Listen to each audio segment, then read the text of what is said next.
How's everybody doing this evening? If you wonder where I'm at the Carlsbad train station. The coaster here, I'll walk over to the sign so I can show you. It's kind of funny because about 6 months ago I got a community strike, maybe about a year ago, I got a community strike on my channel for making a video about Donald Trump when he was bragging about the size of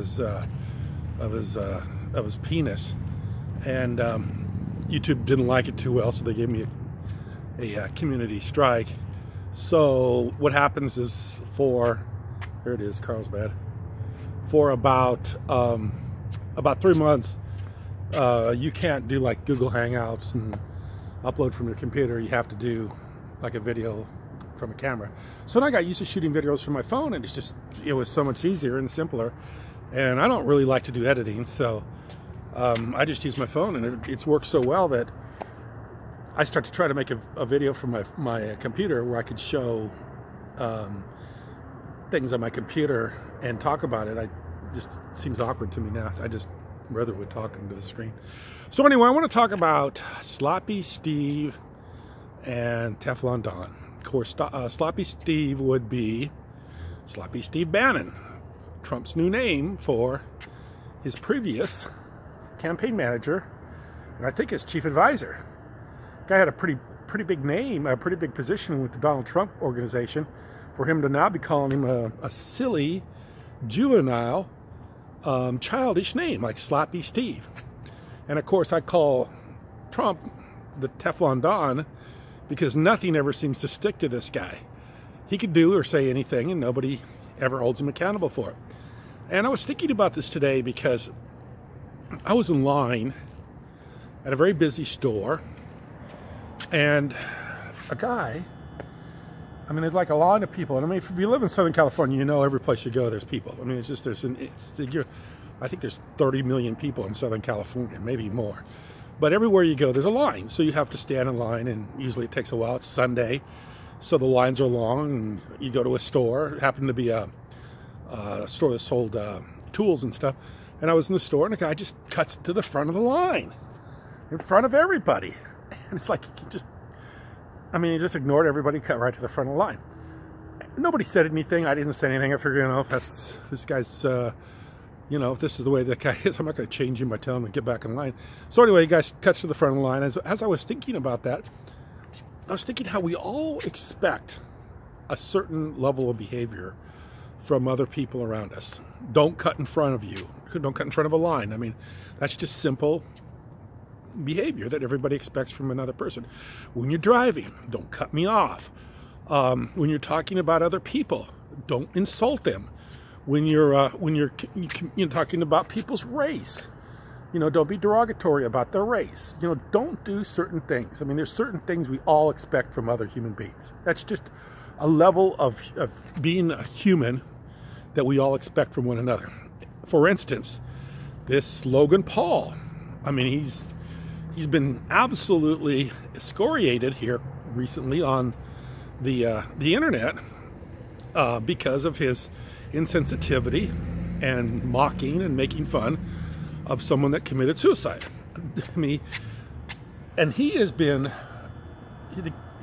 really literally been, I mean, his career will never be the same. He's not gonna be eliminated from YouTube. He's always going to be on YouTube. I mean, there's people trying to get him off YouTube right now, but I don't think they'll be successful. It's too big of an audience. But for the rest of his life, he's going to be known as the guy that made the video about the suicide in Japan. This is going to be on his sleeve for the rest of his life. He's never going to escape it. And for whatever you think, if he deserves it or doesn't deserve it, it's just the way it is. Because he did something really bad. He did something really stupid. He was insensitive to another, actually somebody that was deceased. He was really insensitive to that person by posting a video of him and then actually, like I said, making fun of the situation.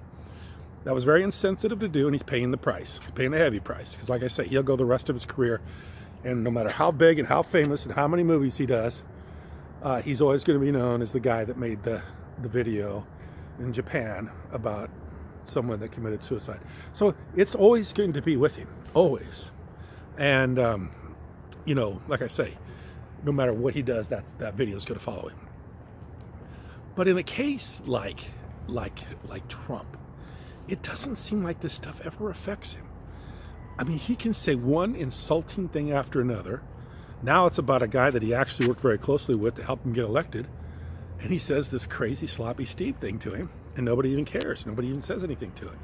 So I don't understand why we expect a certain standard of behavior from everybody else, but certain people, one of them being Donald Trump.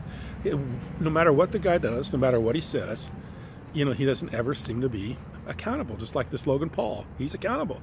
He's going to be accountable. And if you watch his sorry video, you could see he's really, really being, you know, you could tell he's I mean, if I had a $10-12 million career on the line like he did, I suppose I'd be pretty shaken too. But you could tell he looked really shaken. I mean, he actually looks a little bit, I mean, I've seen his zany behavior, and he's breaking plates and doing crazy stuff.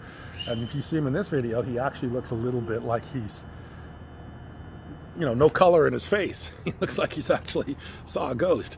You know, that's how much it affected him and how much all the backlash has affected him.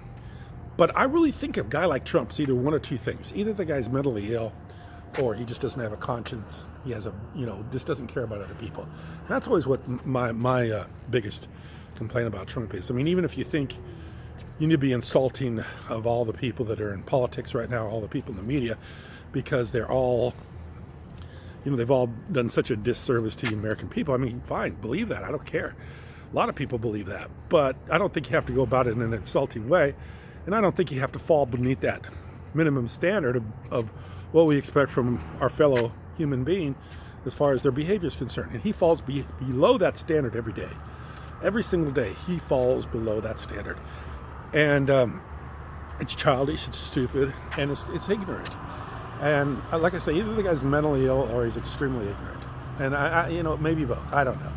I hear the psychiatrist talking about how he is, they can't diagnose a mental illness there or not, but they can certainly say he's a clear and present danger. I mean, I've listened to people talk.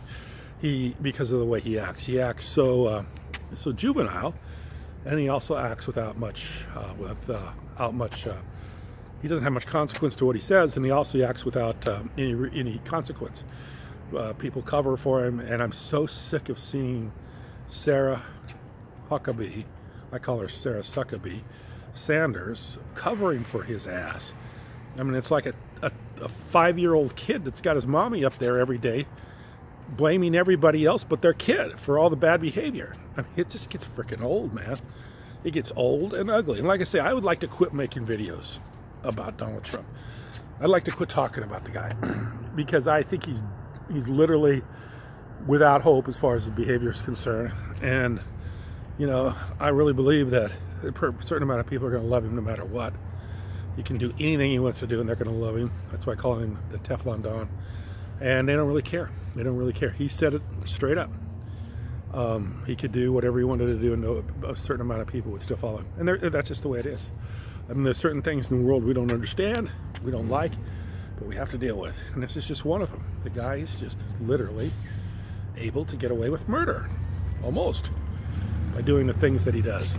I mean, if you're talking about, I mean, he's the one that said he could stand on Fifth Avenue and kill somebody. Nobody would do it.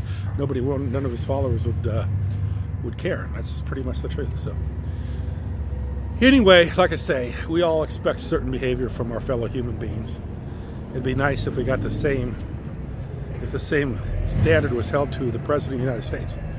That would be nice. If the President of the United States was just held to the same everyday standard that everybody's accustomed to, would like to be treated as, and as everybody would like to have other people treated. So it's back to the thing that, you know, treat your neighbor like you don't want to be treated yourself. I mean, that's a real, you know, it's a real simple way to live. And it's too bad certain people in high places can't figure that out. Anyway, I appreciate you listening, and hopefully I'll find something to talk about tomorrow. Thank you.